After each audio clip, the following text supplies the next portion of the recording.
Hello guys, എന്താണ് എല്ലാവരുടെയും വിശേഷം? ഇന്ന് എൻ്റെ ചെറിയൊരു ഓണവിശേഷങ്ങളാണ് ഞാൻ ഇന്ന് ഷെയർ ചെയ്യാൻ പോകുന്നത്. പ്രത്യേകിച്ച് ഞാനിത് വ്ളോഗായിട്ട് എടുത്തിട്ടൊന്നും ഇല്ല കേട്ടോ. സത്യം പറഞ്ഞാൽ വ്ളോഗായിട്ടൊക്കെ എടുക്കണം എന്നൊക്കെ വിചാരിച്ചു, പക്ഷേ നമ്മുടെ പീരിയഡ്സ് ആയിരുന്നു സമ്മതിച്ചില്ല കേട്ടോ. അപ്പോൾ രാവിലെ തന്നെ എണീറ്റ് കുളിച്ച് അമ്പലത്തിലേക്ക് പോകാൻ നിൽക്കുമ്പോഴാണ് നമ്മുടെ പീരിയഡ്സ് ആയത്. അപ്പോൾ എനിക്ക് ഒട്ടും ഒരു ഉഷാറുണ്ടായിരുന്നില്ല. പക്ഷേ എനിക്ക് എൻ്റെ ലൈഫിൽ നല്ല സന്തോഷമുള്ളൊരു ഓണമായിട്ടാണ് എനിക്കത് തോന്നുന്നത്. അമ്പലത്തിലേക്ക് പോകാൻ പറ്റില്ല എന്നുള്ളൊരു വിഷമം ഉണ്ടായിരുന്നു, അത്രമാത്രം. നമ്മുടെ കുഞ്ഞുമണിയാണെങ്കിൽ നല്ല ഉറക്കമാണ്, എഴുന്നേറ്റിട്ടേ ഉണ്ടായിരുന്നില്ല കേട്ടോ. ഇനി ഞാനെൻ്റെ കിച്ചണിലേക്കൊന്ന് പോയി നോക്കട്ടെ. ഞാൻ പീരിയഡ്സ് ആയതുകൊണ്ട് തന്നെ നല്ല വയറുവേദനയായിരുന്നു. അപ്പോൾ എനിക്ക് എണീക്കാൻ കുറച്ച് ലേറ്റായി പോയി കേട്ടോ. അപ്പോൾ ഞാൻ രാവിലെ തന്നെ അടുക്കളയിൽ പോയി നോക്കിയപ്പോൾ തന്നെ അമ്മ ചായ വെച്ചിട്ടുണ്ടായിരുന്നു. അപ്പോൾ ഞാൻ എനിക്ക് കണ്ടപ്പോൾ തന്നെ അമ്മ ചായയും പുട്ടൊക്കെ റെഡിയാക്കി വെച്ചിട്ടുണ്ടായിരുന്നു. അപ്പോൾ നമ്മുടെ വീട്ടിലൊരു അതിഥി ഉണ്ട്. അതിഥി എന്ന് പറയാൻ പറ്റില്ല, ഇവിടുത്തുകാരൻ തന്നെയാണ്. നമ്മുടെ ഒരു കുട്ടി പൂച്ചക്കുട്ടി. ആൾ ഭയങ്കര ഉറക്കമാണ്, രാവിലെ തന്നെ ഉറങ്ങാൻ തോന്നുന്നു. അങ്ങനെ ഇതാ ഓണായിട്ട് ഞാൻ എണീറ്റ് വരുമ്പോഴത്തേനും എല്ലാതും അമ്മ ഉണ്ടാക്കി വെച്ചിട്ടുണ്ട്. അമ്മ നേരത്തെ എണീറ്റിട്ട് തന്നെ തയ്യാറാക്കിയിട്ടുള്ള വിഭവങ്ങളാണ്. നമുക്ക് നോക്കി നോക്കാം എന്തൊക്കെ ഐറ്റംസ് ഉണ്ടെന്നുള്ള കാര്യം. ആദ്യം തന്നെ പഴം പുഴുങ്ങിയതാണ് കണ്ടിട്ടുണ്ടായിരുന്നത്. പിന്നെ ഞാൻ ഈ ഓണത്തിനായാലും വിഷുവിനായാലും നോൺ വെജ് തീരെ കഴിക്കില്ല. അതായത് ചില ഇടങ്ങളിൽ സദ്യയുടെ കൂടെ ചിക്കനും ഒക്കെ ഉണ്ടായിരിക്കും, പക്ഷേ ഞാനത് കഴിക്കാറില്ല കേട്ടോ.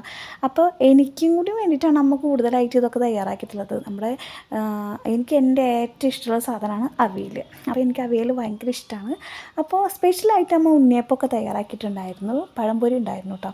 അതൊന്നും വീഡിയോ എടുക്കാൻ പറ്റില്ല. പിന്നെ ഞാനും കുഞ്ഞുമണിത ഒരുങ്ങിയിട്ട് ഫോട്ടോ എടുക്കാൻ വേണ്ടി പോവുകയാണ്. ഇതായിരുന്നു ഞങ്ങളുടെ ഒരു ഓണം ഔട്ട്ഫിറ്റ് വെച്ചിട്ടുണ്ടെങ്കിൽ.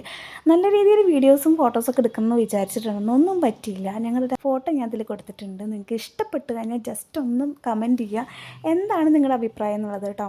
അങ്ങനെ ഞങ്ങൾ കുറേ ഫോട്ടോസും വീഡിയോസൊക്കെ എടുത്ത് ഒരുപാട് നാൾക്ക് ശേഷമാണ് ഞങ്ങളുടെ കല്യാണം കഴിഞ്ഞിട്ട് നമുക്ക് ഒരുമിച്ചിട്ട് ഒരു ഓണം ഉണ്ണാൻ കിട്ടുന്നത്. പിന്നെ കുഞ്ഞുമണിയും കൂടെയുണ്ട്. അപ്പോൾ അത് നമ്മളെ ഓണത്തിന് പൂക്കളിട്ടത് ഇതായിരുന്നു. പിന്നെ ഞങ്ങൾ രണ്ടുപേർക്കും എനിക്ക് കല്യാണം കഴിഞ്ഞ അന്നത്തെ ആഗ്രഹമായിരുന്നു ഒരു ഇലയിൽ, ഇനിയിപ്പോൾ നമുക്ക് കുഞ്ഞുങ്ങളുണ്ടായാലും ഒരു ഇലയിൽ ഭക്ഷണം കഴിക്കണം എന്നുള്ള കാര്യം. കുഞ്ഞുമണ്ണി കുറേ നേരം 2 മണി വരെ വെയിറ്റ് ചെയ്തെങ്കിൽ കൂടെയും കുഞ്ഞുമണി എണീറ്റിട്ടുണ്ടായിരുന്നില്ല. ഉറങ്ങണ കുട്ടീനെ എടുത്തിട്ടാണ് ഞങ്ങൾ ഫുഡ് കഴിച്ചത്. പിന്നെ ഞങ്ങൾ 4 മണിയായപ്പോൾ തന്നെ ഞങ്ങളുടെ അടുത്തുള്ളൊരു ചായക്കട ഉണ്ടായിരുന്നു. അപ്പോൾ അവിടേക്ക് ചായ കുടിക്കാൻ വേണ്ടി പോയിട്ടാണ്. ഇതായിരുന്നു നമ്മുടെ അവിടുത്തെ ഒരു പ്ലേസ് എന്ന് പറയുന്നത്. ഞങ്ങളിത് ഈ പാടത്തിനോട് ചേർന്ന് നിന്നിട്ടാണ്, ഞങ്ങളുടെ വഴിയാണത്. അപ്പോൾ ഞങ്ങൾ ആ വഴിയിൽ ഇരുന്നിട്ടാണ് ചായ കുടിക്കുന്നത്. ചായക്കട തൊട്ടടുത്തായിരുന്നു. അങ്ങനെ ഞാനും കുഞ്ഞുമണിയൊക്കെ ഡ്രസ്സൊക്കെ ചേഞ്ച് ചെയ്തിട്ട് അവിടെ വന്നിട്ട് ചായ കുടിക്കുകയാണ്. നല്ല ടേസ്റ്റായിരുന്നു കേട്ടോ. നമ്മൾ അവിടുത്തെ ഒരു ഉള്ളിവടയും 3 ചമ്മന്തിയും കൂടിയിട്ട് മിക്സ് ചെയ്തിട്ട് കഴിക്കണം. അപ്പോൾ അടിപൊളി ടേസ്റ്റാണ്. അപ്പോൾ അതൊക്കെ കഴിച്ചിട്ട് ഇതാ അച്ഛനും മോളും കിടന്ന് കളിക്കുകയാണ്. അങ്ങനെ ഒരു 6:30 7 മണിയൊക്കെ ആവാനായിട്ട് തിരിച്ച് ഞങ്ങൾ വീട്ടിലേക്ക് പോയിട്ട് ഡ്രസ്സൊക്കെ ചേഞ്ച് ചെയ്തിട്ട് എൻ്റെ വീട്ടിലേക്ക് പോയി. അപ്പോൾ ഇത്രയേ ഉള്ളൂ. Thank you.